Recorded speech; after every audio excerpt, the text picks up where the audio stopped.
sharing-sharing. Semoga Allah panjangkan usia kita sehingga bisa terus nambah ilmu, bisa terus belajar dan bisa terus berbagi kemanfaatan. Amin ya robbal alamin. Alhamdulillah, pertemuan terakhir kita tahun lalu ya.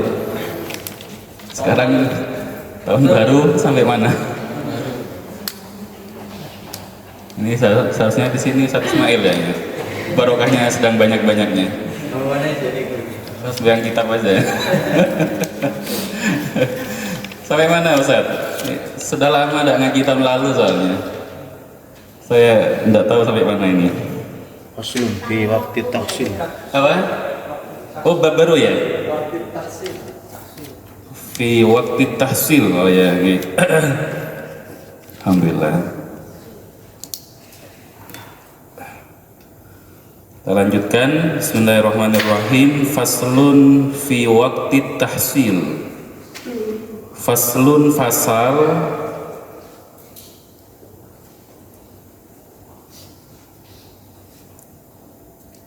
fi waqti tahsil, tentang waktu belajar. Tahsil itu memperoleh, mencapai ilmu maksudnya. Simpelnya itu waktunya belajar. Waktu belajar itu kapan sebenarnya? Dari durasi ya. Dari kapan sampai kapan sebenarnya belajar itu? Jadi kalau pertanyaannya sebenarnya belajar itu dari kapan sampai kapan? Apa dari SD sampai S3 atau dari SD sampai SMA atau sampai jadi ustadz, sampai sudah dapat SK guru sudah selesai atau gimana gitu? Pertanyaannya kapan? Belajar itu kapan dimulai dan kapan boleh berakhir?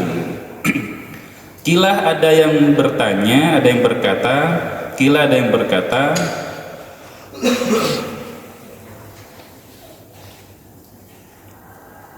waktu ta'allumi, waktu belajar itu atau durasi Ustaz ya, durasinya belajar itu minal mahdi ilal lahdi, minal mahdi mulai sejak dibuayan, mulai sejak dari buayan, ilal lahdi sampai liang lahat, ilal lahdi sampai liang lahat.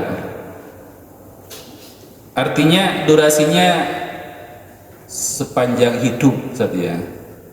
Itu mungkin yang dimaksud long life education. Tulal hayah Ustaz ya. Selama masih dia punya nafas, dia wajib belajar. Maka diantara niat-niat baik itu begitu, resolusi 2025 itu mau ngapain? Saya mau nambah ilmu sebanyak-banyaknya. Ya Allah, panjangkan usia saya, karena masih betapa banyak ilmu yang belum saya pelajari. Saya punya niat begitu, tolong berikan wasilah panjang umur yang sehat. Panjang umur plus sehat sudah. Insya Allah nanti niat-niat baik kita itu jadi perantara terkabulnya harapan-harapan baik kita. Karena ilmu itu buahnya Ustaz. Sehingga butuh niat yang serius untuk belajar terus, nambah ilmu. Orang kalau sudah berhenti belajar, dia berada di titik yang menjenuhkan sebenarnya. Orang itu menjenuhkan kalau sudah berhenti belajar dan tidak berkembang Ustaz ya. Kalau sudah tidak berkembang itu ya gitu-gitu aja. Maka Islam itu benar-benar serius urusan belajar, sampai bahasanya belajar itu minal mahdi ilal lahdi, dari sejak kecil sampai wafat belajarnya. Kita belajar di pertemuan-pertemuan sebelumnya betapa ulama dulu itu serius dalam hal cari ilmu. Bahkan di yang kita pelajari tahun lalu itu ada ulama yang sampai sakaratul maut pun masih belajar, masih sibuk menjawab pertanyaan-pertanyaan serius tentang ilmu. Itu kan begitu. Sehingga ilmu itu benar-benar kita hormati sampai akhir hayat. Yang ada di mindset kita bahwa sesuatu yang harus diperjuangkan mati-matian itu adalah ilmu. Gitu saja. Sesuatu yang harus diperjuangkan mati-matian adalah ilmu, dan ditolak mati-matian itu adalah kebodohan. Yang lain biasa-biasa aja. Yang lain itu ya harta, jabatan, nah itu biasa-biasa aja. Tapi kalau urusan ilmu diperjuangkan mati-matian, Kalau urusan kebodohan ditolak mati-matian. Maka itu mindsetnya sudah benar. Baik, kita lanjutkan. Jadi durasinya seumur hidup Ustaz ini. Tidak ada pensiun kalau belajar itu. Dakhala Hasan bin Ziyad. Dakhalah masuk Hasan bin Ziyad. Siapa Imam Hasan bin Ziyad? Imam Hasan bin Ziyad ini ulama topnya mazhab Hambali. Kalau mazhab Syafi'i punya Imam Nawawi dan Imam Rafi'i. Mazhab Syafi'i itu kan founding fathernya itu Imam Syafi'i saja. Yang meneruskan kan nanti murid-muridnya itu. Nah, yang paling valid meneruskan dan mengkonfirmasi bahwa madhabnya Imam Syafi'i itu begini-begini, itu Imam Nawawi dan Imam Rafi'i. Yang paling valid dari sekian ribu banyak ulama itu, yang paling kredibel dan muktabar, representatif, itu Imam Nawawi dalam madhab Syafi'i. Kalau dalam madhab Hambali ini, Imam Hasan bin Ziyad. Jadi kalau siapa nanya madhab Hambali misalkan, Imam Hasan bin Ziyad. Kalau madhab BLP, siapa yang paling kredibel saat itu? Ya kan, anggaplah di Indonesia pembawanya Pak Margono, imam madhabnya. Kalau tanya BLP siapa penerusnya saat itu? Yang paling representatif gitu. Karena mulazamah itu intens belajar dengan penemu pertamanya. Itu gitu. Nah, kalau madhab Hambali ini Imam Hasan bin Ziyad. Jadi beliau ini Ustaz ya, jadi ulama besar begini masuk fit tafaqquhi di dalam belajar.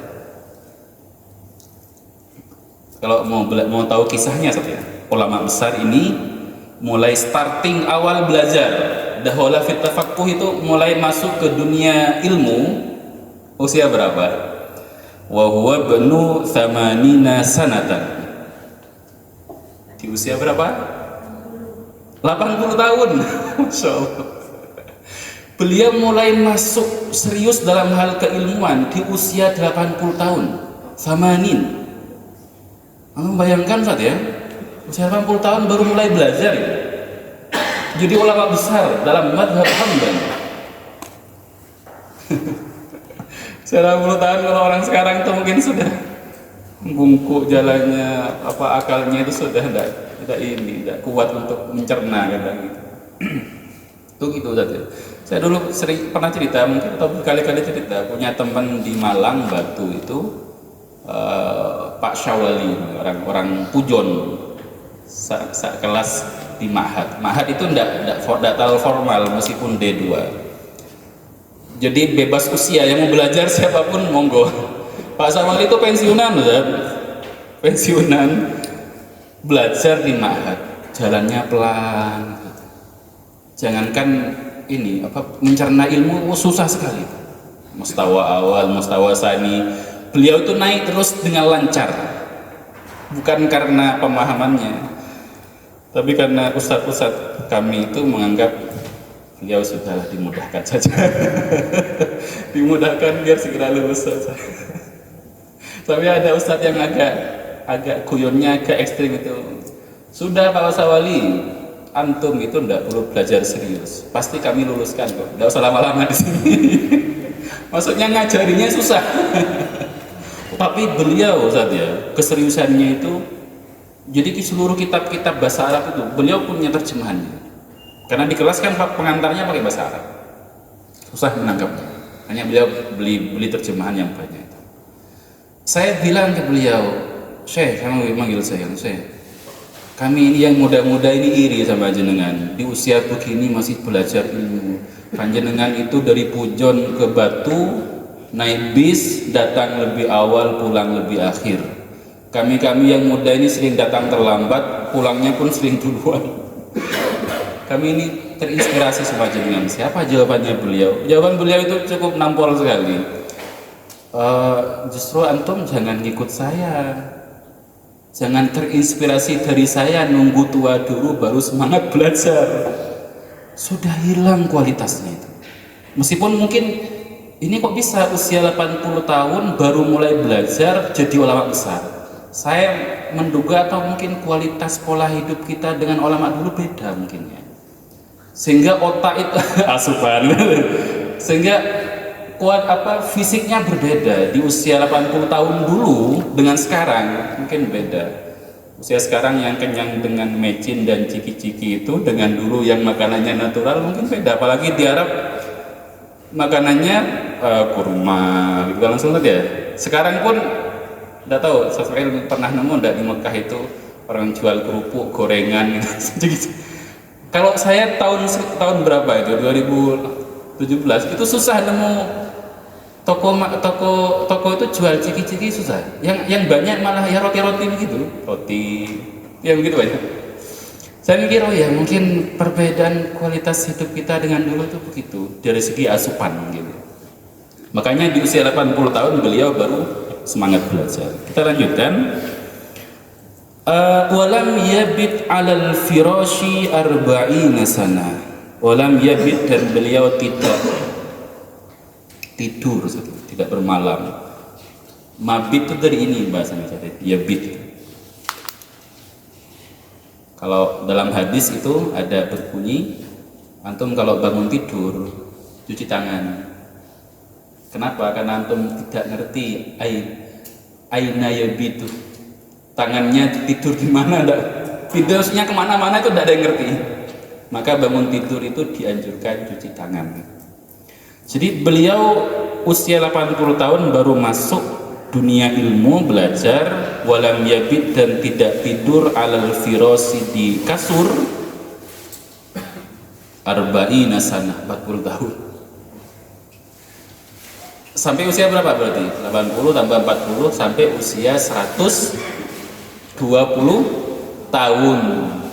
Dari usia 80 di saat tubuh butuh-butuhnya yang lembut-lembut itu malah tidak tidur di kasur 40 tahun sampai usia 120 tahun. Insya Allah saja. Tirakat maksudnya saja.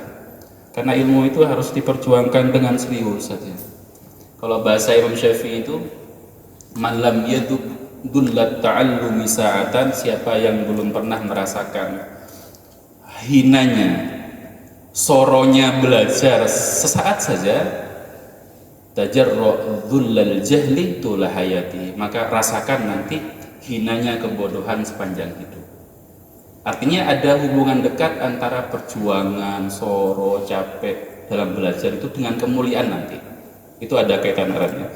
Makanya beliau tidak tidur di kasur 40 tahun. Fa'afta, lalu beliau jadi mufti. Jadi mufti itu ulama yang berhak memfatwakan hukum, ulama yang berhak memberikan hukum.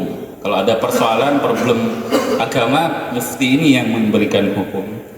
Fa'afta, beliau jadi mufti ba'da dzalika, setelah itu arba'ina sanah, 40 tahun juga. Berarti usianya berapa? Mulai belajar usia 80, belajarnya 40 tahun tidak tidur di atas kasur, setelah itu jadi mufti selama 80 tahun. Total berapa usianya? 160 tahun. 2 kali lipat usia rata-rata umatnya Rasulullah. 60 tahun. Oh, bukan hanya 2 kali lipat, lebih malah. Masya Allah. Mungkin diantaranya selain takdir. Kalau kita bicara takdir, tidak ada ilmu yang dibahas ya. Pasti selain pola hidup, mindset dan lain itu masuk semuanya. Dan yang saya tahu Ustaz ya, saya punya buku, saya lupa namanya, bahwa otak itu semakin usia, semakin tua itu sebenarnya bisa tidak semakin rapuh.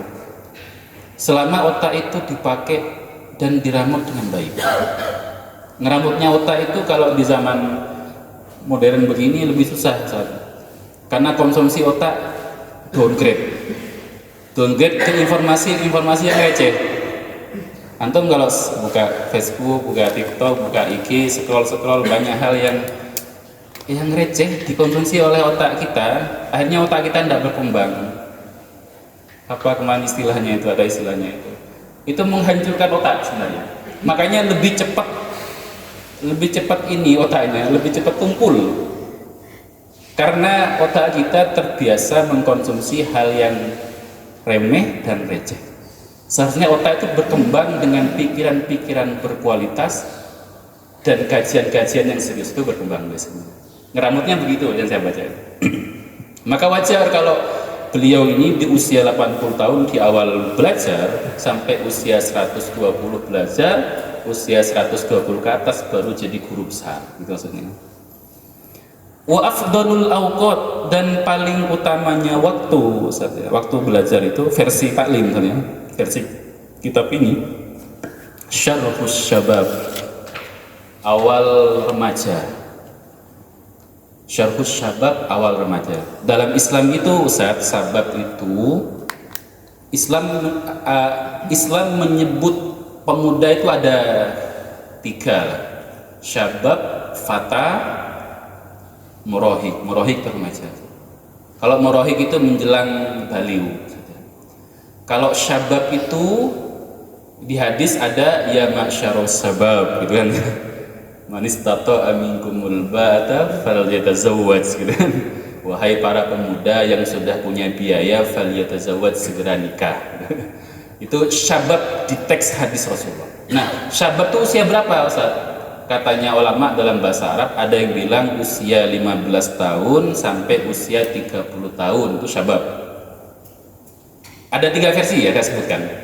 Yang kedua, ulama bilang syabab itu pemuda itu usia 19 tahun sampai 34 tahun. Wah, lebih lama lagi berarti durasi pemuda kita. Ada yang lebih lama lagi, yaitu usia 30 tahun sampai 40 tahun. Jadi kita masih lama. Expired ya, masih pemuda terus sampai usia 40 tahun. Alhamdulillah. Kita ikut yang terakhir aja, biar semakin panjang durasinya. Kan gitu Ustaz ya. Nah, paling utama kapan belajar? Awalus syabab, berarti usia 15 tahunan itu sudah harus mulai belajar serius Ustaz ya, usia-usia begitu. Kemudian yang kedua, waktu sahur, waktu sahari, waktu sepertiga malam Ustaz ya, sebelum subuh, itu waktu yang bagus belajar. Saya dulu saat merasakan ini waktu sekolah MI, SMTS sama MA. Saya pondok, saya belajar serius itu diantara motifnya hanya pengen kalau haflatul imtihan akhir sana itu, akhir tahun itu, saya pengen nama saya disebut di panggung itu mendapatkan teladan. Teladan tuh kan di T-plus ada ranking 1, 2, 3 seperti itu. Ranking 1, 2, 3. Nanti dari seluruh kelas yang terbaik di antara ranking 1 dan attitude-nya yang paling bagus dapat teladan. Teladan itu dikasih piala besar, namanya disebut dengan penuh milau gitu saja riwayatnya. Saya pengen nyenangkan ibu saya waktu itu, pengen banget. Saya sampai berikhtiar serius sekali belajar, kemudian sampai bernadar saya kalau dapat teladan ini saya pengen ngatamkan sekian kali. Nadar saya waktu itu. Meskipun tidak pernah keturutan, mentoknya di ranking 1 terus, tidak pernah naik ke teladan. Saya saking nyari trik, gimana belajar biar mantap ya. Saya tidak pernah belajar di siang hari dan sore hari. Pilihan belajar saya itu di sebelum subuh. Kenapa? Karena belajarnya mudah, cepat mencerna, nempelnya lebih kuat yang saya rasakan. Makanya orang kalau setoran ngafalkan itu banyak di pagi hari, lebih fresh pikiran. Itu yang dimaksud dengan waktu sahur. Kemudian yang kedua, wa bainal isya'ain, dan di antara maghrib dan isya. Itu juga waktu yang bagus versinya penulis kitab ini. Kemudian itu durasinya belajar sepanjang hayat, cari momen yang bagus untuk belajar, jadikan spirit nambah usia itu pengen nambah ilmu terus. Kalau nambah ilmu berkembang terus, dan kita lebih, orang kalau rajin belajar biasanya semakin tawadhu. Sebenarnya begitu efeknya. Orang kalau rajin belajar, semangat belajar, dia semakin merasa tidak punya apa-apa. Sebaliknya, orang yang baru belajar kemudian berhenti, seperti belajar satu jurus dan dia berhenti. Oh, itu kesana kemari petenteng gayanya kayak pendek, biasanya begitu. Maka demi keselamatan hati kita terus belajar, biar tidak sombong, terus belajar. Lanjut, wayam bawi maka seharusnya ayastawriqah menghabiskan jami'a awqati seluruh waktunya. Kalau bisa usahakan mayoritas waktu panjenengan itu dihabiskan dengan cari ilmu. Oh, si ibu, saat saya itu ibu rumah tangga, anak saya sekian pagi ini masak, tidak sempat belajar itu. Bagi saya ini pertanyaan yang konyol di zaman teknologi. Pernyataan yang konyol begitu. Gimana kalau tidak konyol loh, melimpah sekali fasilitas belajar kita dengan kesibukan yang padat masih bisa belajar. Saya dulu nyuci di kamar mandi sekian jam. Saya masih bisa belajar pakai earphone. Saya pulang ke Madura naik motor sekian jam, 4 jam, 5 jam. Telinga kanan saya tidak saya anggurin. Masih bisa kok dengar ilmu. Sehingga sekarang betapa mudahnya belajar. Sambil rebahan nyemil itu belajar kita sekarang. Kalau dulu belajar harus duduk di forum. Antum tidak boleh makan, tidak boleh minum, khusyuk harus. Imam Syafi'i kalau belajar sampai di hadapan gurunya Imam Malik, itu membuka kertas saja, pelan. Ini kedengaran? Beliau itu pelan banget bukanya, khawatir ganggu gurunya. Kalau antum sekarang belajar sambil nyemil tidak masalah, karena belajarnya di YouTube ustaznya itu gitu saja. Tapi ini sudah dipakai oleh ulama zaman dulu di saat fasilitas belum semewah ini. Kakeknya Ibnu Taimiyah itu cara belajarnya adalah kalau sedang ke kamar mandi, baik sedang mandi atau buang hajat, beliau tidak ingin kosong dari ilmu. Kan tidak boleh itu ke kamar mandi bawa kitab, tidak boleh. Belajar kamar mandi itu tidak boleh, haram kan ya. Nah, Ibnu Taimiyah pengen di kamar mandi ini durasinya lumayan loh. Kalau tidak saya pakai nambah ilmu kan eman gitu. Tapi gimana caranya? Beliau tidak kehabisan akal. Beliau mandi, buang hajat di situ, tapi ilmu tetap masuk. Dengan cara apa? Beliau nyewa orang untuk membacakan kitab di luar kamar mandi, pakai suara keras. Kan seperti sekarang jangan pakai sound di luar tuh loh, atau pakai earphone sama aja, kayak gitu. Tapi tidak kehabisan akal, biar nambah ilmu terus. Sehingga usahakan ayastawriqah jami'a awqati. Usahakan seluruh waktu kita itu disibukkan dengan ilmu. Kalau begitu Ustaz, maka hidup kita produktif biasanya. Tidak sempat ngomongin orang kalau seperti itu. Tidak sempat ngomongin orang kalau seperti itu. Kenapa? Karena akan sibuk dengan ilmu, dan itu jauh lebih nikmat.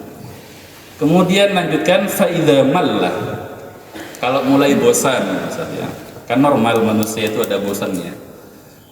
Faidha mallah, kalau sudah mulai jenuh, mulai bosan, min ilmin, dari satu ilmu.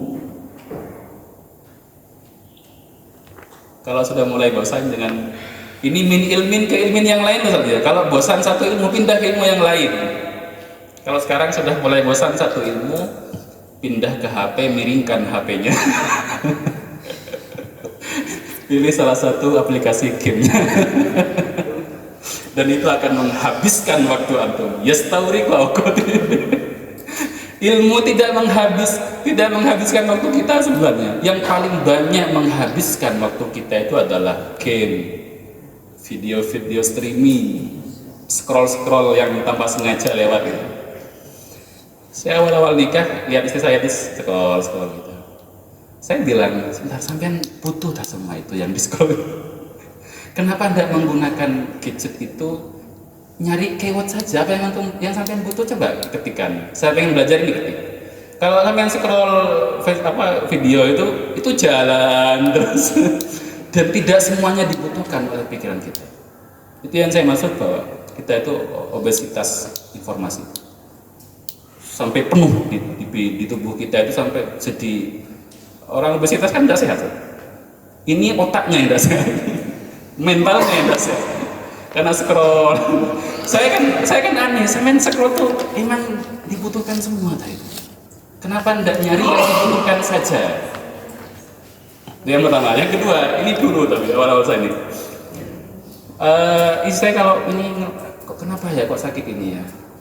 Sebentar, sampean berhenti di kenapa, tapi tidak dicari jawabannya. Berhenti di kenapa, mempertanyakan sesuatu tapi tidak nyari jawabannya. Segera ambil HP-nya, ini kan smartphone, buka Google-nya, ketik pengen tahu apa. Oh, sakit ini gimana biasanya cara menangani? Oh, sudah ada jawabannya. Kebanyakan orang berhenti di ngeluh. Ih, soal enggak nyari ilmunya. Oh, ya saya ambil. Oh, begini ternyata ilmunya. Kebalik malah kalau scroll itu yang tidak dibutuhkan gitu muncul semuanya. Itu saja katanya pembegal waktu kita paling sadis sekarang itu teknologi. Pencuri waktu. Ayastawriqu, menghabiskan seluruh waktu kita. Lanjut ya. Faida mallah, kalau sudah mulai bosan min ilmin dari satu ilmu, yastawilu bi ilmin akhar, pindah ke ilmu yang lain. Mulai bosan ke ilmu ini, pindah ke ilmu yang lain. Berarti tidak boleh refreshing kalau bosan. Refreshing boleh. Refreshing aja, tidak haram enggak. Saya itu penganut mazhab saja. Orang itu kalau sedang berbuat yang tidak haram, itu harus diapresiasi. Jangan dipersusah orang berbuat mubah. Kenapa? Karena berbuat haram sekarang jauh lebih mudah.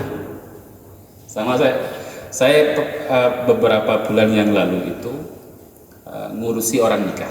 Rumit, adat, kultur, macam-macam. Saya bilang, orang mau nikah ini sedang menjalankan syariat Islam. Apalagi di era modern begini, lawannya nikah jauh lebih mudah. Lawannya nikah itu apa? Zina.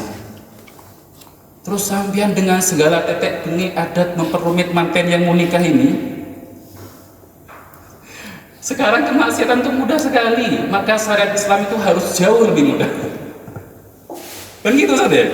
Saya sampai ngomong kasar, Pak, bukan kasar ya, agak keras begini. Sampean kalau memperumit nikah, sampai orang ini capek, tuh saya tidak jadi nikah kok rumit gini. Antum berarti punya andil besar menjauhkan orang dari syariat Islam. Pasti nikah itu paling dibenci setan, maka banyak hal yang ribet ketika menjelang pernikahan ini.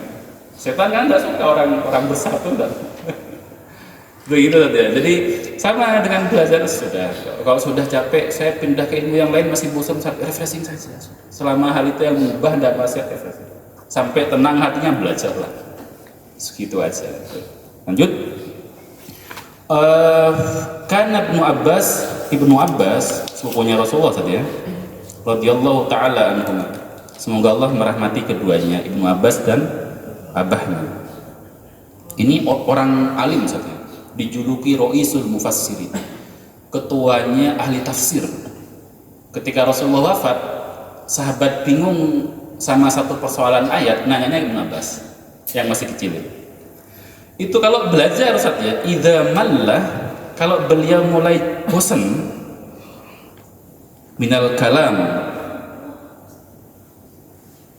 apa maksudnya minal kalam?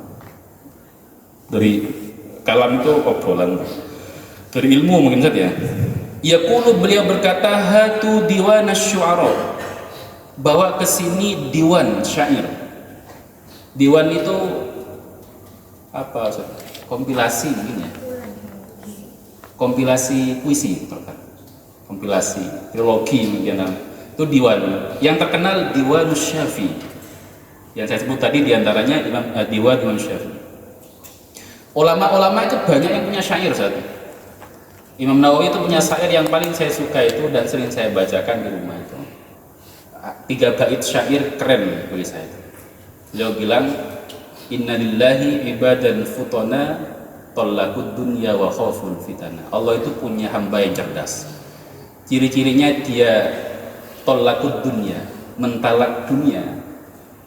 Dunia itu ditalak. Wa khaful fitana, dan takut fitnahnya dunia. Maksudnya bukan dia kemudian tidak mau dunia. Dunia itu tidak dibiarkan masuk ke hatinya. Tidak ada tempat dia, biasa aja dunia. Dunia itu tidak spesial. Kenapa? Karena ngerti dunia itu hakikatnya mudah rusak, mudah hilang, mudah pergi. Biasa aja. Jangan terlalu menseriusi sesuatu yang mudah hilang, mudah rusak, dan mudah pergi. Kalau Diwan Imam Syafi'i itu banyak ada sendiri saja. Ada termasuk diwan sebenarnya Qasidah Al-Burdah, karya Imam Al-Busiri. Mungkin banyak yang hafal. Amin tadakuri jironim bidi salami mazaj kadam anjara bimuklatin. Itu syair untuk Rasulullah. Tapi awal-awal itu Masya Allah, Syairnya syair cinta banget gitu. Contohnya amin tadakkuri jironin bidi salam. Apakah kamu karena ingat sama orang yang di negeri jiran itu? Jiron. Bukan Malaysia ya. Mazakta dam'an min muqlatin bidi. Engkau campurkan antara darah dan air mata. Di antara itu Al-Busiri menulis diwan itu karena ungkapan kecintaan pada Rasulullah dalam kondisi lumpuh. Ketika selesai nulis Al-Burdah itu, beliau tidur dan mimpi Rasulullah datang dan dikalungi surban Burdah. Dikalungi itu kemudian bangunnya sudah semua. Maka beliau kemudian menamai kitabnya Al-Burdah. Jadi itu diwan. Kenapa syair itu, puisi itu beda dengan ilmu Ustaznya? Nikmat saja. Kan tidak perlu mikir serius antum kalau baca syair itu. Lagu, kalau sekarang mungkin lagu Ustaz ya, lagu-lagu yang bersastra itu. Kalau yang modern saya suka ada diwan namanya Nuniyah Al-Qahtani. Nunnya nama penulisnya Al-Qahtani, judul kitabnya Nuniyah Al-Qahtani. Syairnya berakhiran nun semuanya. Syairnya berakhiran nun. Yang paling saya hafal dulu yang ngajari saya itu Ustaz Wafi Marzuki. Itu satu bait yang paling saya hafal. Wallahi law alimu qabiha sarirati. Ada sarirati. Wallahi demi Allah, law alimu andaikan orang-orang ngerti qabiha sarirati, qabihah buruknya sarirati. Apa itu sarirati? Sariratun. Ranjang. Bukan ranjang. Ya mungkin ada hubungannya dengan ranjang. Ranjang kan hal yang sangat privat. Tapi sariro itu sesuatu yang tersembunyi dalam diri kita. Pikiran, niat, motif itu sariro. Sesuatu yang tersembunyi, kan ada yang luar, ada yang dalam. Yang dalam yang tidak kelihatan orang itu sariro. Makanya ada doa ulama itu, Allahumma ja'al sarirati khairan min alaniyati. Ya Allah, jadikan yang sembunyi dari diriku lebih baik daripada yang nampak. Kan kebanyakan kebalikannya Ustaz ya. Iya kan? Kebanyakan yang nampak, yang terlihat bagus, yang dalam yang kurang bagus. Sarirati itu dalam ya.